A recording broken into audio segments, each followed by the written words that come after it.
Oi pessoal, tudo bem? Hoje então é o quê? O último domingo do mês e temos então a primeiríssima resenha da parte 2 do nosso desafio de leitura. Gente, então vocês já sabem, né? A gente vai falar sobre Macunaíma do Mário de Andrade. Bom, gente, olha, eu já vou começar dizendo que Macunaíma para mim eu acho que a coisa mais louca da literatura brasileira do último século, talvez de toda a literatura.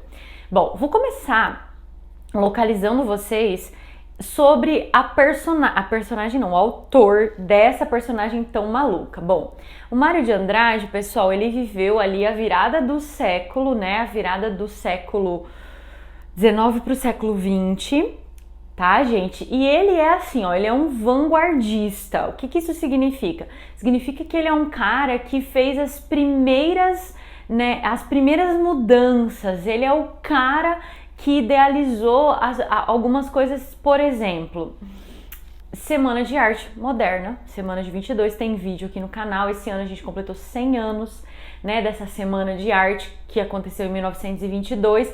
E o Mário, ele vai, eu acho que nessa obra aqui, ele vai conseguir trazer a essência do modernismo, porque a Semana de 22, ela anunciou, né, o modernismo. Então, os artistas daquela época, eles falaram assim, ó, chega, a gente não quer mais essa coisa antiga, essa literatura antiga que vocês estão produzindo, a gente não quer mais isso.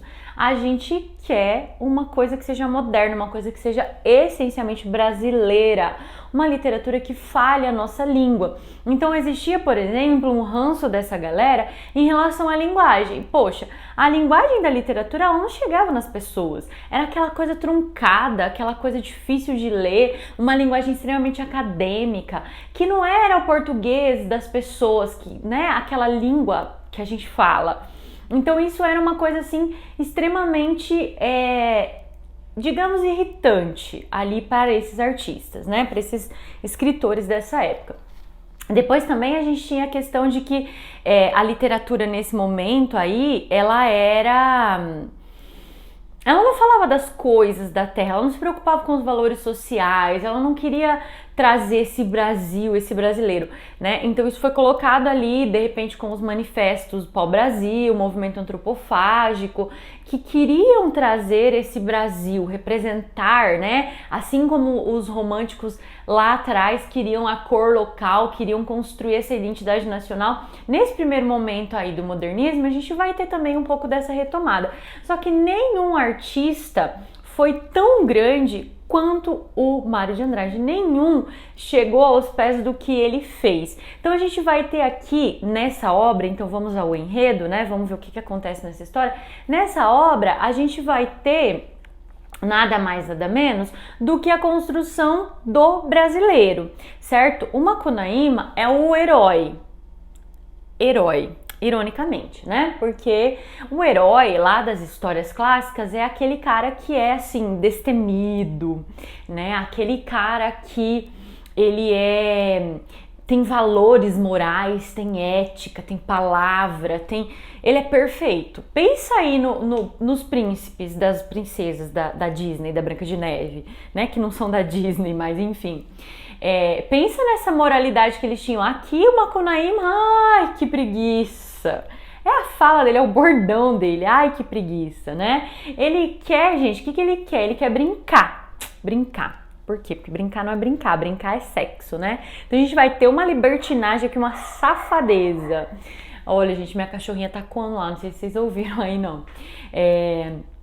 A gente vai ter um herói que mente, que trapaceia, né? Um herói interesseiro, um herói que só pensa nos benefícios próprios e é isso, né? Então a gente vai ter aqui primeiro, vamos lá, o Macunaíma, um índio negro que vive na Amazônia, né? E que é safadinho, tá? Ele rouba a namorada do irmão, ele rouba outra namorada do irmão, ele tem algumas artimanhas ali, algumas estratégias. E ele vai então se apaixonar pela Si, pela mãe do mato.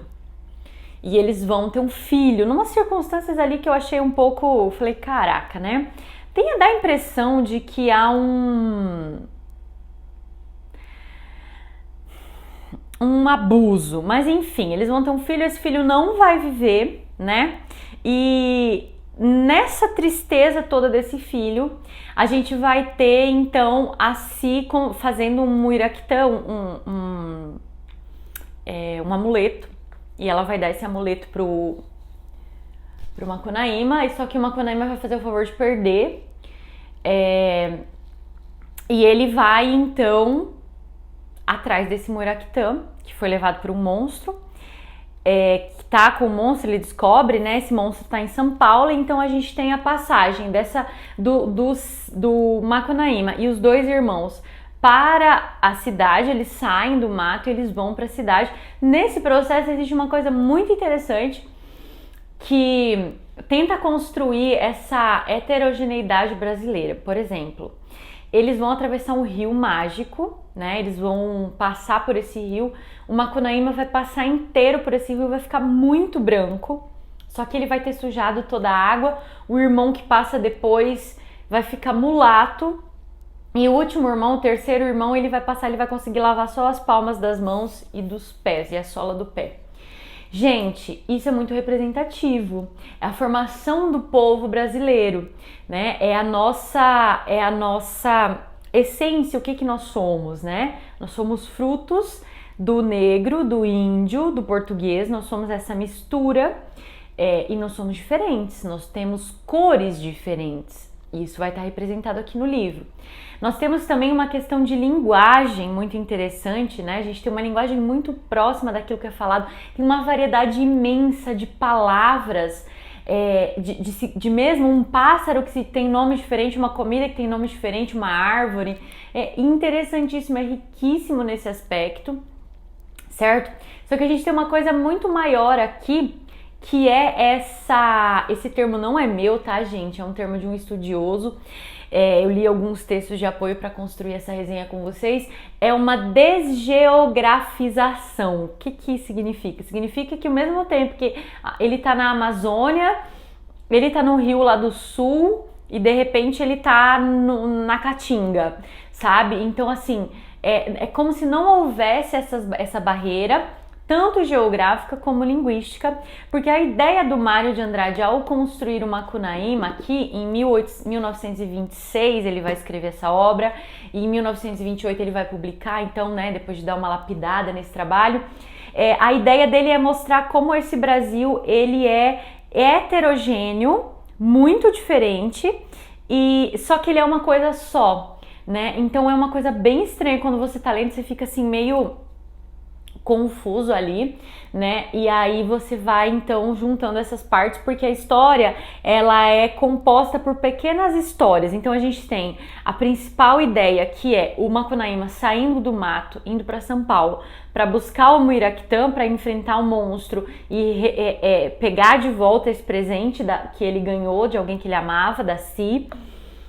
E só que é cortado por várias outras histórias, então muitas coisas da crença popular, muitos imaginários vão ser explicados aqui, muito interessante. O Mário, ele vai fazer muita pesquisa, ele é um grande estudioso sobre os rituais, sobre as ideias dos indígenas, né, os contos populares, aquilo que nos forma aí na oralidade das narrativas brasileiras.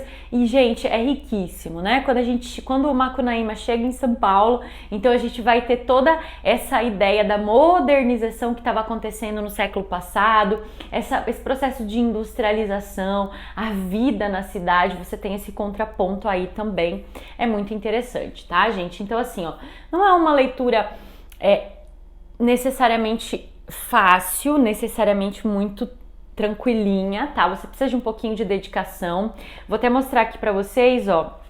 Eu faço bastante anotações, eu vou colocando os meus post-its, vou marcando, vou escrevendo, porque a gente precisa construir algumas ideias enquanto a gente vai lendo. Então, quando o livro se mostra um pouquinho mais difícil, é isso que eu faço para construir aí um raciocínio lógico e claro, conseguir chegar ao fim da leitura e ter um panorama de tudo aquilo que eu li. Então, gente, É uma obra incrível, incrivelmente doida, eu diria, tá? E que compõe, então, esse momento aí da primeira geração, né, que vai construir um retrato doloroso do que é o brasileiro, porque quando a gente tá lendo aqui, você fica pensando, mas poxa vida, será que a gente é tão mala assim, né? Será que a gente é tão malandrinho assim?